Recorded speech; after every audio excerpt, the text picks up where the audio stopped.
Baik, Assalamualaikum warahmatullahi wabarakatuh.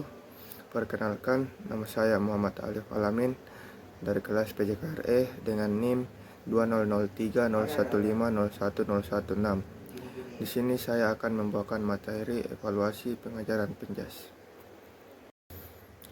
Pengertian evaluasi pengajaran Penjas. Adapun pengertian tes menurut beberapa ahli, yaitu Cronbach 1990 mengemukakan tes adalah suatu proses yang sistematis untuk mengobservasi tingkah laku seseorang yang dideskripsikan dengan menggunakan skala berupa angka atau sistem dengan kategori tertentu. Menurut Brown F.G. 1970 mengemukakan tes adalah suatu proses yang sistematis untuk mengobservasi tingkah laku suatu sampel atau individu. Menurut Johnson dan Nelson 1974 menyatakan tes adalah suatu bentuk pertanyaan atau pengukuran yang digunakan untuk menilai pengetahuan dan kemampuan usaha fisik. Menurut Kuykendall 1980 mengemukakan tes adalah instrumen yang digunakan untuk mengumpulkan informasi tentang individu atau objek. Berdasarkan pendapat, maka dapat dikatakan bahwa tes merupakan suatu alat yang digunakan untuk mengumpulkan informasi berupa pengetahuan dan keterampilan seseorang berdasarkan jenisnya. Tes dapat berupa tes tulis, tes lisan, dan tes keterampilan. Adapun pengertian dari pengukuran menurut beberapa ahli, yang pertama Edwin dan Brown 1957 mengemukakan pengukuran sebagai proses penentuan tingkah kuantitas dari sesuatu. Menurut Johnson dan Nelson 1974 mengemukakan pengukuran bertujuan membantu proses evaluasi dengan menggunakan berbagai teknik dan alat untuk mengumpulkan data. Menurut Matthews 1978 menyatakan pengukuran bagian dari evaluasi melalui prosedur kuantitatif dengan menggunakan instrumen tertentu. Menurut Verduchet 1980, pengukuran merupakan informasi tentang sikap dan perlengkapan secara tepat. Menurut Kuykendall 1980 menyatakan pengukuran merupakan proses pengumpulan informasi. Menurut Ari Kunto 1991 membedakan mengukur, menilai, dan mengevaluasi. Pengukuran bersifat kuantitatif. Menilai adalah mengambil suatu keputusan terhadap sesuatu dengan ukuran baik buruk. Penilaian bersifat kualitatif. Dari beberapa ahli kita dapat menyimpulkan bahwa pengukuran merupakan bagian dari evaluasi yang menggunakan alat dan teknik tertentu untuk mengumpulkan informasi secara tepat dan benar. Adapun pengertian evaluasi menurut beberapa ahli, yaitu Edwin dan Brown 1957 mengemukakan evaluasi adalah suatu proses menentukan nilai atau harga diri sesuatu. Menurut Johnson dan Nelson 1974 menyatakan bahwa evaluasi lebih penting dari pengukuran. Evaluasi berguna sebagai dasar untuk menilai berdasarkan data yang dikumpulkan melalui proses pengukuran. Menurut Matthews 1978 menyatakan evaluasi mencakup pengambilan keputusan, penaksiran, penilaian, dan implementasi terhadap pendidikan secara keseluruhan. Dari beberapa ahli kita dapat menyimpulkan bahwa evaluasi dapat merupakan suatu proses yang sistematis untuk menentukan nilai berdasarkan data yang dikumpulkan melalui pengukuran. Adapun tujuan pengukuran dan evaluasi.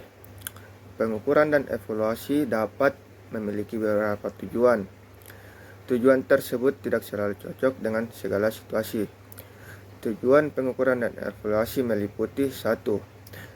Penentuan status siswa. Pengukuran dan evaluasi dapat digunakan untuk menentukan status kemajuan prestasi siswa.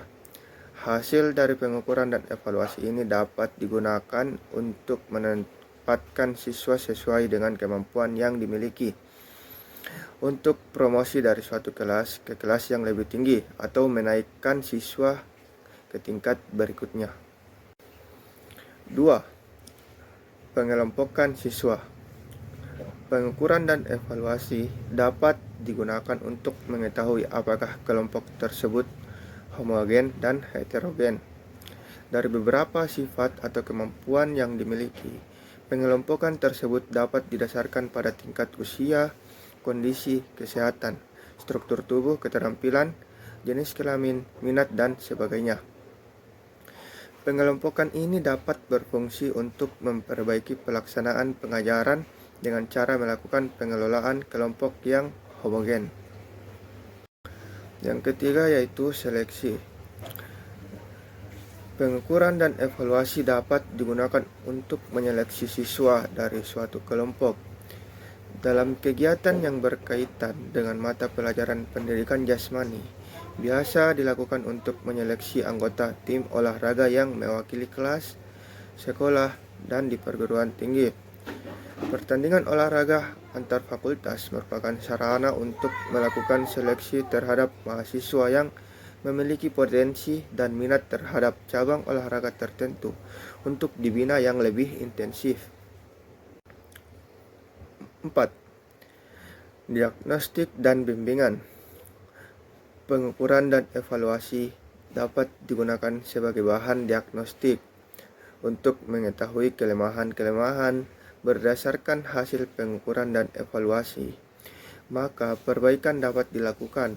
Dari hasil diagnosis ini, kegiatan bimbingan dilakukan untuk membantu siswa. Untuk pendidikan jasmani, bimbingan diberikan sesuai dengan kelemahan-kelemahan yang dimiliki siswa.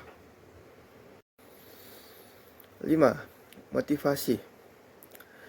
Hasil tes yang diumumkan kepada mahasiswa diharapkan dapat membangkitkan motivasi mahasiswa untuk berprestasi yang lebih baik. Dengan mengetahui hasil yang dicapai, mahasiswa yang memperoleh nilai rendah diharapkan akan lebih memacu diri untuk memperoleh nilai yang lebih tinggi. Bagi mahasiswa yang memperoleh nilai tinggi, diharapkan dapat mempertahankan prestasi yang dicapai, bahkan kalau bisa dapat ditingkatkan. 6. Mempertahankan standar. Pengukuran dan evaluasi dapat berguna untuk mempertahankan standar penampilan yang diharapkan mahasiswa. Pengukuran dan evaluasi tidak hanya sekedar digunakan untuk menilai mahasiswa, tetapi dapat juga untuk melihat sampai jauh mana keberhasilan pengajar telah tercapai. Dengan demikian bukan hanya menyangkut materi yang dievaluasi secara cermat, evaluasi harus dilakukan dengan pengorganisasian yang baik dan cermat, agar kegiatan yang dilakukan lebih efektif. 7. Melengkapi pengalaman pendidikan. Hasil evaluasi berguna bagi dosen dan mahasiswa untuk melakukan perbaikan.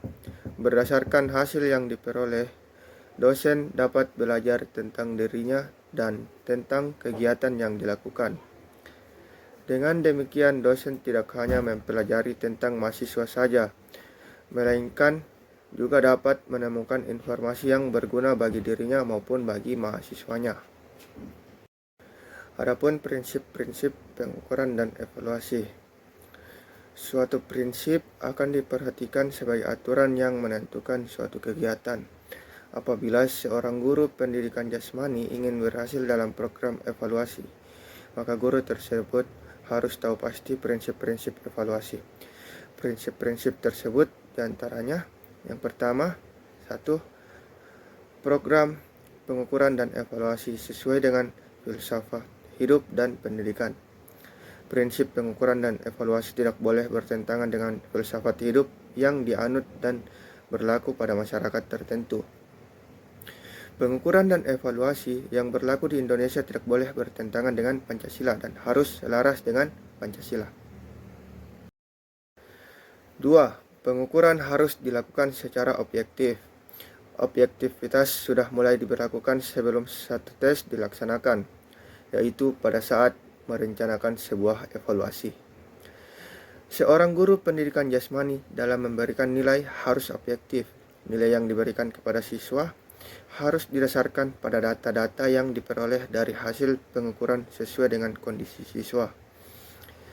Bertolak dari sifat objektif tersebut, maka tidak benar apabila ada guru pendidikan jasmani yang memberikan penilaian berdasarkan unsur-unsur yang subjektif, karena hal tersebut akan mempengaruhi keabsahan dari penilaian itu sendiri, di mana penilaian tidak didasarkan pada data-data yang sebenarnya tetapi berdasarkan keinginan guru itu sendiri. 3. Evaluasi dilaksanakan sebelum, selama, dan setelah proses belajar mengajar.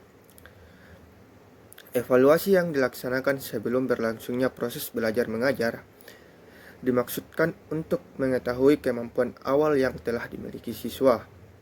Hasil evaluasi tersebut dapat dipergunakan sebagai bahan pertimbangan dalam menyusun program atau metode penyampaian serta berguna untuk melakukan pengelompokan siswa berdasarkan kemampuan yang dimiliki.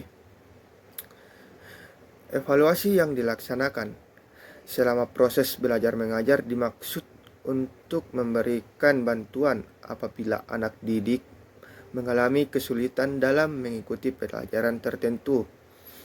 Evaluasi yang dilaksanakan selama berlangsungnya proses belajar mengajar dapat berfungsi sebagai motivator bagi siswa yang tidak mengalami hambatan. Evaluasi yang dilaksanakan setelah berlangsungnya proses belajar mengajar dimaksud untuk menentukan tingkat kemajuan yang telah dicapai selama mengikuti pelajaran yang pada akhirnya dapat digunakan sebagai bahan pertimbangan dalam menentukan nilai setiap siswa. Yang keempat, prinsip kontinuitas. Evaluasi dan pengukuran harus dilakukan secara terus-menerus selama proses belajar mengajar. Hal ini karena pada dasarnya evaluasi mulai dilaksanakan sebelum, selama, dan setelah kegiatan belajar mengajar berlangsung. Prinsip kontinuitas dalam evaluasi akan membantu memberikan data yang tepat atau sebenarnya tentang kemampuan siswa yang nantinya akan membantu dalam menentukan nilai siswa. Ya baik, itulah tadi materi yang dapat saya sampaikan. Kurang lebihnya mohon dimaafkan. Assalamualaikum warahmatullahi wabarakatuh.